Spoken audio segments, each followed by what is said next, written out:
Hi everyone， 欢迎来到守望好莱坞。自从好莱坞电影开始制作，出现了一些所谓的明星以来，至今已经有许多的明星被逮捕或者被法院判刑。他们都是犯了酒后驾车、拥有枪支、服用毒品、暴力强奸以及生事杀人。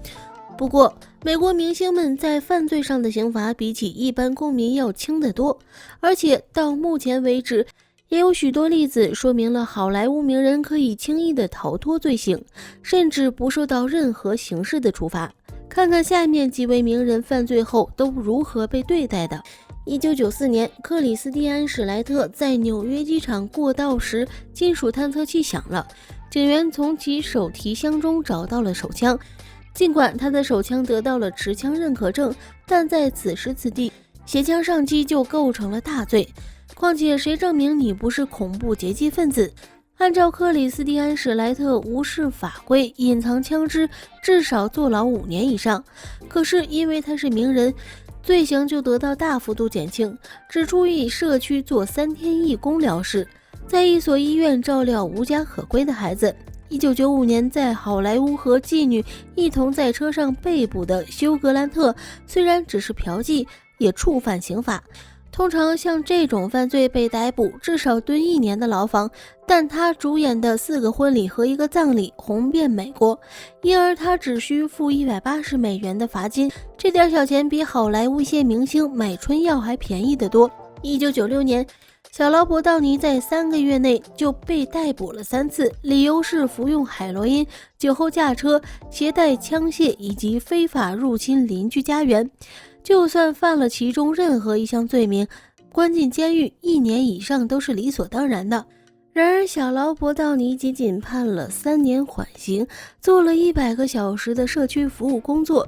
就逃脱了刑罚。主演《绝地战警》的马丁·劳伦斯的情况亦一样。在1996年，他虽然被逮捕了2次，但都以很轻的刑罚了事。第一次，他在洛杉矶大街上挥舞着枪大声吼叫，因为被逮捕，走进警察局，理由还未交代清楚就被释放了。第二次，在洛杉矶的国际机场，他持枪想搭乘飞机时被逮捕。他在警察局辩解说，他根本不知道不能携带枪支上飞机。于是法院判他2年缓刑和罚金500美元。当然，他连1天都没有被关进监狱。好莱坞名人犯了罪算不了什么，因为美国的刑罚对有名的人都有特别的礼遇，所以好莱坞明星巧妙地利用这一点，免除了进班房的境遇也不足为奇。明星犯罪可以罪减一等，若是花大钱请律师，还可以消灾了事。在美国，当公民被以犯罪的名义逮捕时，任何一个人都有雇请律师的权利。要是自己没有雇请律师的钱，政府会免费提供律师给他们。不过，免费提供的律师不会卖力辩护，如果重度犯罪者自己聘请律师，那么这种律师会耍尽超级专业手腕来为被告辩护。这些律师们为了使他或他的委托人无罪，无不精通法律背后巧妙的技巧和秘法。当然，像这样很有手腕的律师费是绝对不便宜的。一般说，委托人支付律师包括桌上作业及调查的时间，1小时是300美元到700美元的费用。据说小劳勃道尼、克里斯蒂安·史莱特被逮捕时付给律师的金额是10万美元，这对他俩来说付这点钱是毛毛雨，拍一部戏就能赚回几倍甚至几十倍的钱。不过如今的物价飞涨，现在据说好莱坞明星付给律师打官司的费用以50万起步，不含打赢后的价钱。回过头来看，这些名人当中付给律师最多钱的是 O.J. 辛普森，他因为1994年6月残酷杀死妻子而被法院起诉，他支付给律师的费用为1000万美元。这对于雇佣一支能干的律师团把他由无期徒刑中拯救出来，无疑是有价值的。据说审判辛普森杀人案件不仅轰动美国，也轰动全球，媒体为了谋取情报蜂拥而至，架设电信报道设备，加上法院外聚集了想一睹明星的影迷们，弄得交通堵塞，法院不得不增派警员层层封道巡逻维持。这样，洛杉矶光是花费在管理看热闹的群众及媒体的警员薪水便花了1500万美元。因此，法院不想延期审判日期，总希望短时间就了事。若犯罪者能立即认错，不是认罪，便能减轻刑罚，可以不必进监狱。这是一种带有默契的交易条件。话说回来，如果明星拥有足够为自己脱罪的金钱，那么有时候也可不必雇请律师，而将雇请律师的费用用在被害人的身上。1994年，杰克·尼克尔森在行车中因为一辆宾士车插到他的面前而发怒。当车辆在红灯前被停下来时，杰克·尼克尔森走下车，将停在他前面的宾士车的挡风玻璃用高尔夫球棒打得粉碎，然后又猛打驾车者的头部。如果这事儿换了一名美国普通人，至少坐1年监牢，还得赔偿一切损失费。正因为杰克·尼克尔森是美国赫赫有名的大明星，竟然连出庭都没有。他向被害人谢罪，提出若被害人撤诉的话，愿意支付10万美元。结果被害人同意了撤诉。杰克·尼克尔森不但未上法院，连社区义工的事儿也免了。美国的法庭对明星而言，有时也是表演的场地，因为要能博得陪审团及法官的同情是很重要的一件事儿。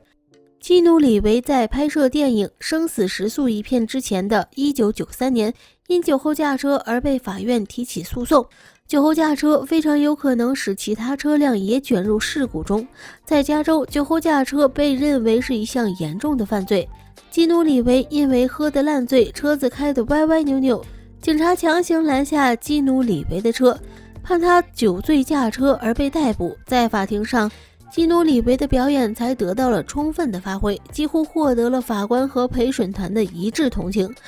他说到他自己怎么会犯下这么可怕的错误时，声泪俱下，捶胸嚎哭道：被逮捕后，我看到了自己在警察局被拍下的照片，让我想起了因服用毒品而服刑中的父亲，自己的罪犯照片和父亲的样子竟是一模一样，我好后悔呀！我发誓，保证今后绝对不会犯同样的错误。法官被基努·里维的这种真诚态度打动了，于是他没有被判任何刑罚就当场释放了。主演过《抱得美人归》《危险机密》等片的亚里克·鲍德温，在1996年对新闻摄影师施加暴行而被起诉时，也是相同的情形。那天，亚里克·鲍德温和金贝辛格带着婴儿在家附近的路上走着时，有一新闻摄影师下了车，对着他俩拍照。亚里克·鲍德温发现后，走上前去，朝着摄影师的脸就是一拳。像他这般行为，被认定是一种侵犯人权的暴行，必然被关进监狱6个月。亚里克·鲍德温在法庭上的那天，剪了一个清爽的发型，穿着得体的衣服，还戴上了眼镜。事实上，他从不戴眼镜，一副随时随地都可以看到的平凡父亲那般步入法庭。亚历克·鲍德温神情严肃，双眼一闭，马上泪珠滚滚而下。他低着脑袋叙述，他都是考虑到自己的孩子安全才会这么做。他误以为这位摄影师是想拐骗他的孩子，所以一时冲动打错了人。他说内心感到非常不安，并越说越激动。因为陪审团几乎全是女性，所以对他的叙述，对他的迷人外表以及父亲担心孩子被拐走的那种慈爱态度，陪审团表示出破天荒的同情，当场判他无罪。亚历克·鲍德温在判决终了后表现了更加温和亲切的态度，向那些女性陪审团一一签名握手致谢。因此，主演爱情喜剧《甜心先生》的小库珀·古丁就是一个典型被指控性骚扰的惯犯。